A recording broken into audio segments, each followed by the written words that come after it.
The booth at Miller's Crossing.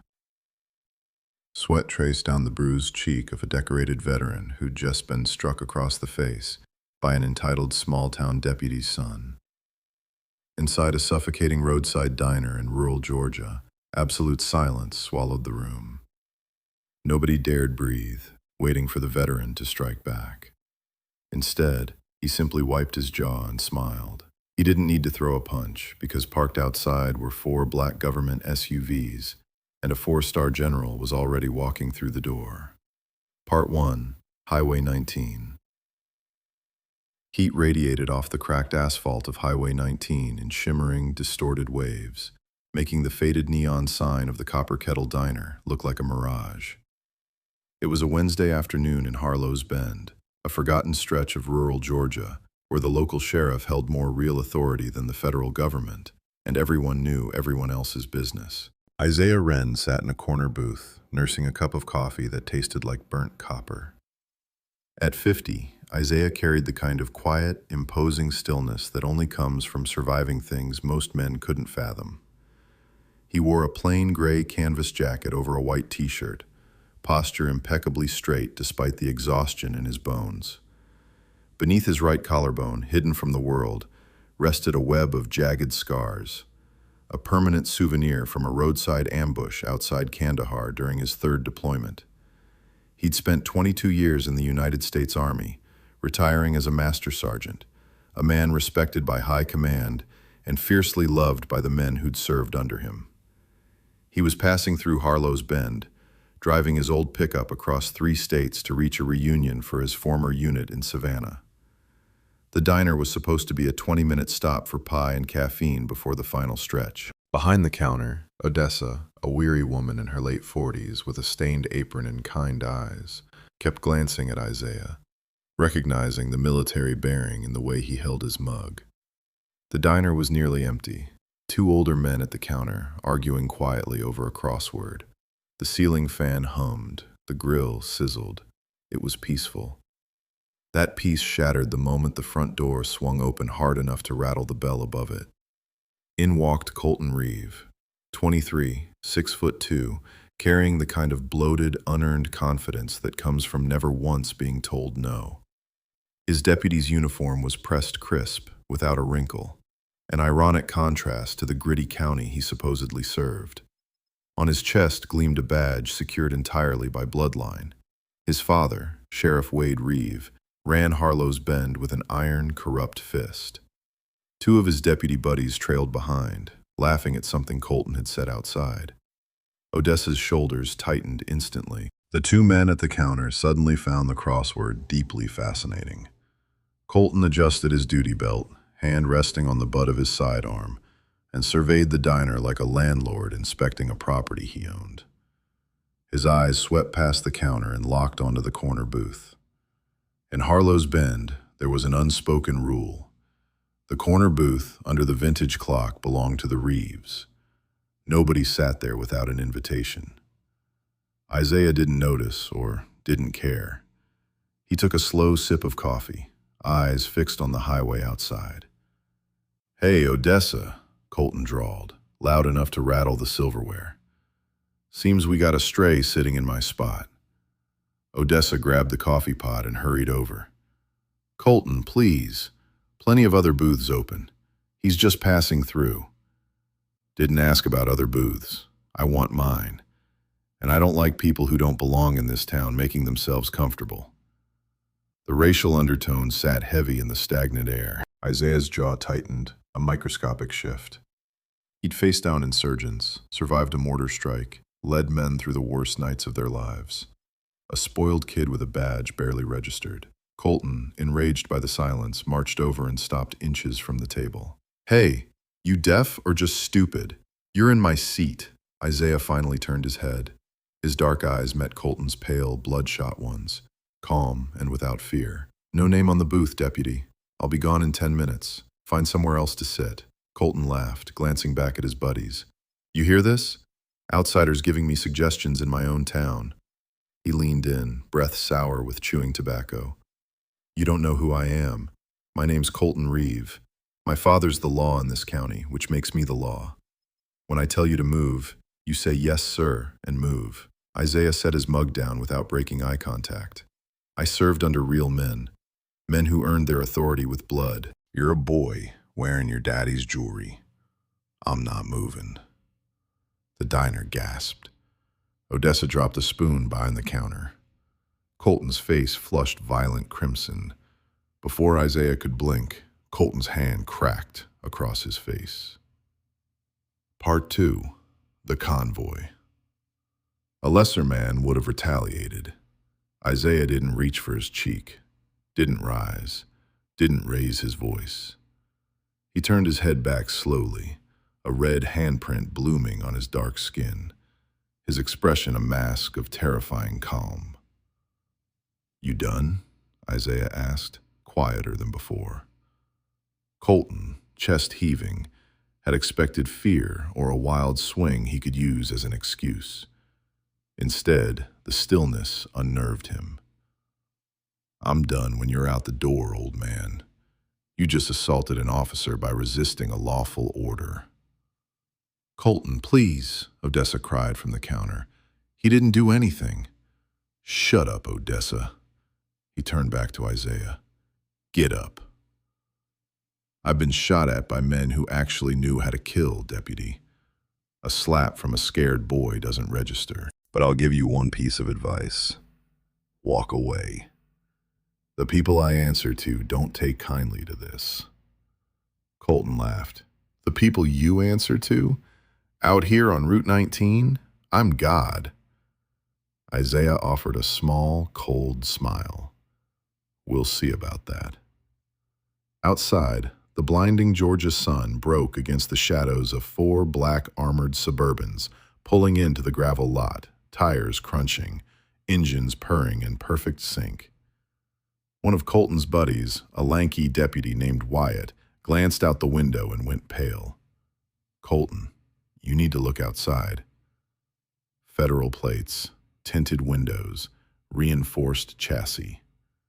Before the engines fully cut, doors swung open in unison and 8 men in dark tailored suits stepped out, earpieces coiled, securing the perimeter with terrifying efficiency.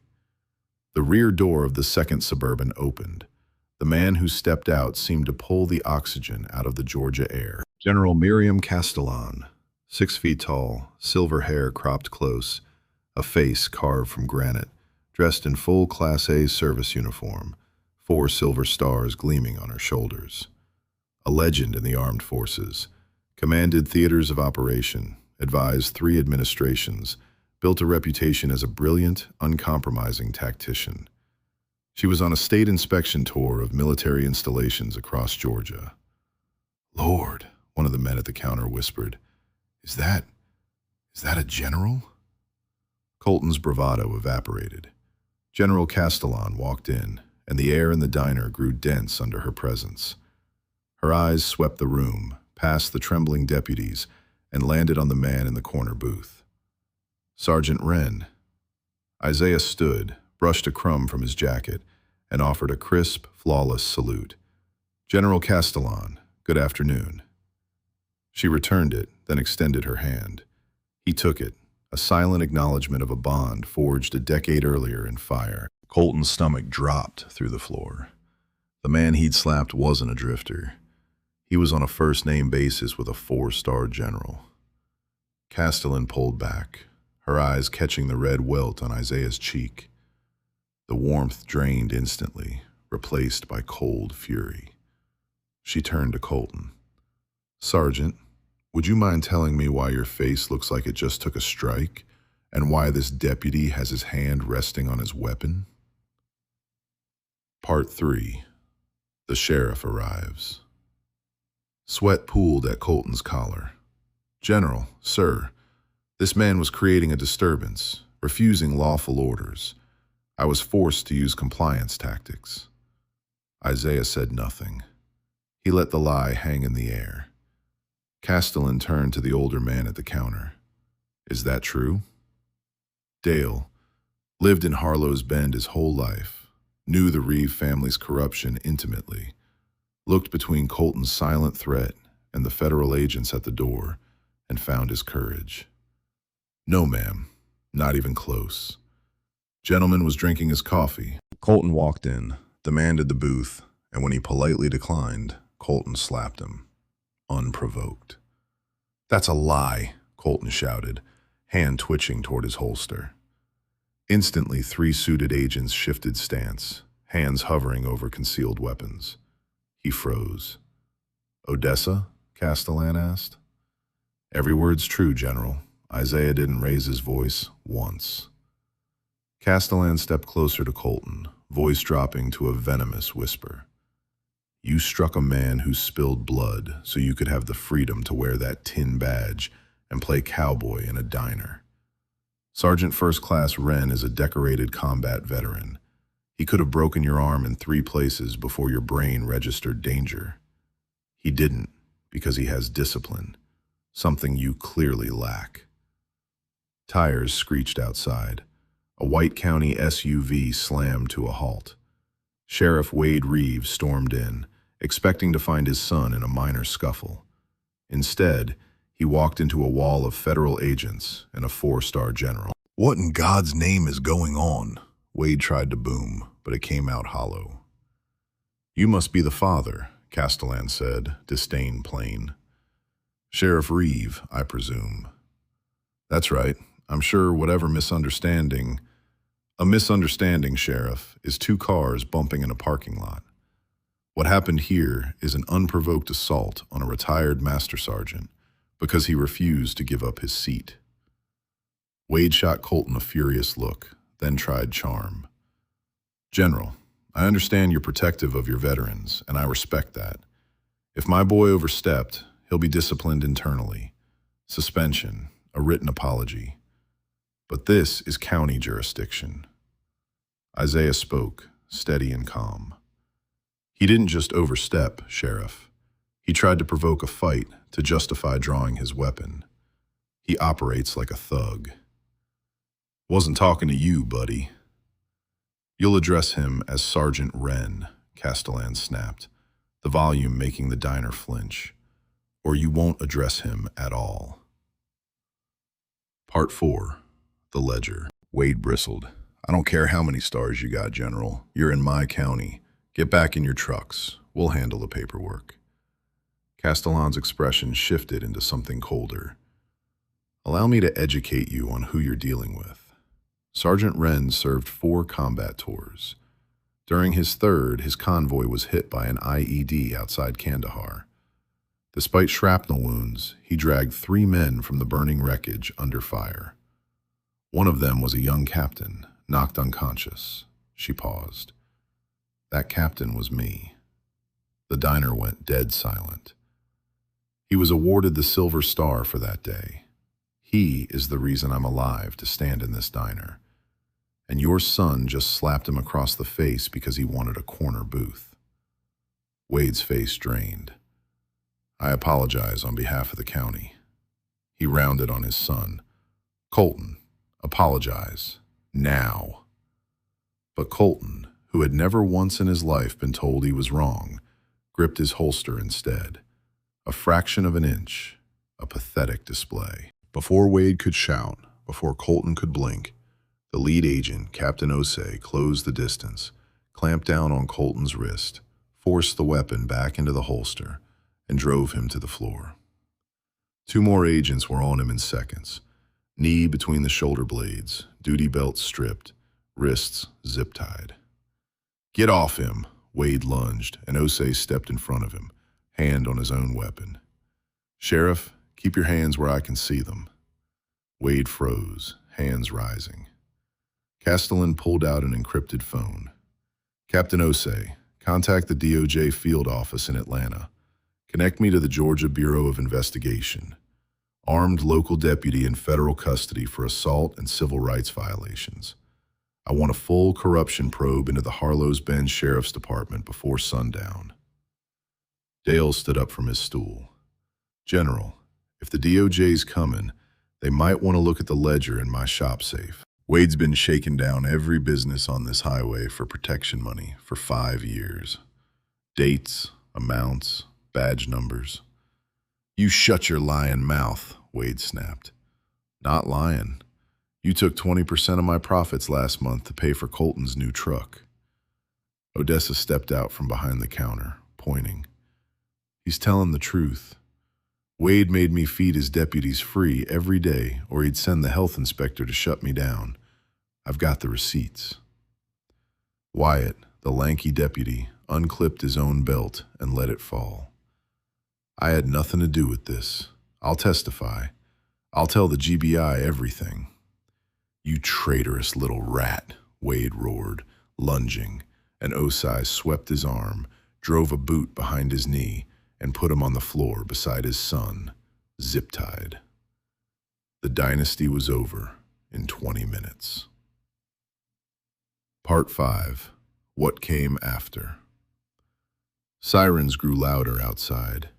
State trooper cruisers and unmarked GBI vehicles flooded the lot. A tall man in a pressed western suit and white hat pushed through the doors, flanked by armed troopers. GBI Special Agent Marcus Hale. General Castellan, Governor's office authorized full takeover. DOJ's setting up a command post at the county courthouse. Sheriff Wade Reeve and his son, Deputy Colton Reeve, Castellan said. You'll be adding federal civil rights violations to whatever extortion charges this county's about to hand you. As troopers hauled the Reeves out, Wade glared back at Isaiah. You ruined my life. No, Isaiah said. I just survived it. You ruined your own. Once the doors closed behind them, the diner exhaled as one. Odessa cried quietly against the pie case. Castellan gestured her detail to stand down and turned to Isaiah. Care to join me for coffee, Sergeant? It'd be an honor, ma'am. They slid into the corner booth beneath the clock. Odessa poured 2 mugs with shaking hands, then patted Isaiah's shoulder without a word. I tried to track you down after you retired, Castellan said, dropping the formality. Heard you moved out to the Blue Ridge, fell off the grid. Quiet suits me, Miriam. After 22 years of noise, I wanted to hear the wind for a while.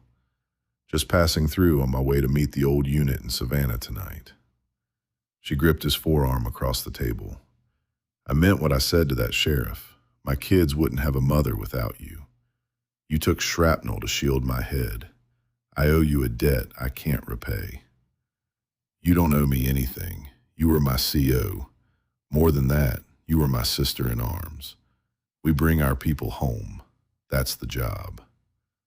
He touched the mark on his cheek, wry.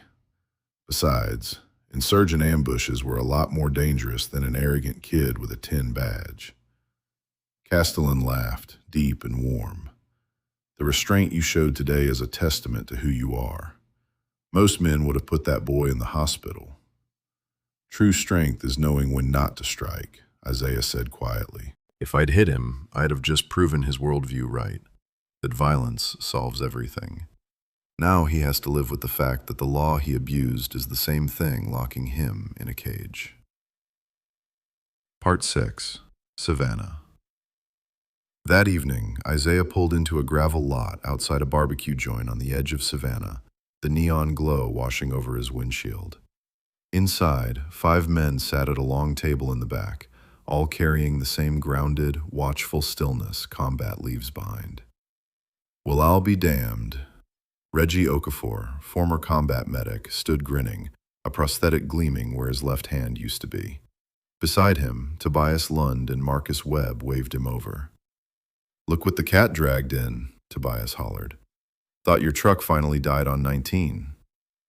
Isaiah grinned and made the rounds, shaking hands, pulling each man into an embrace. The years fell away. Truck's fine, he said, sitting. Just had to make a pit stop.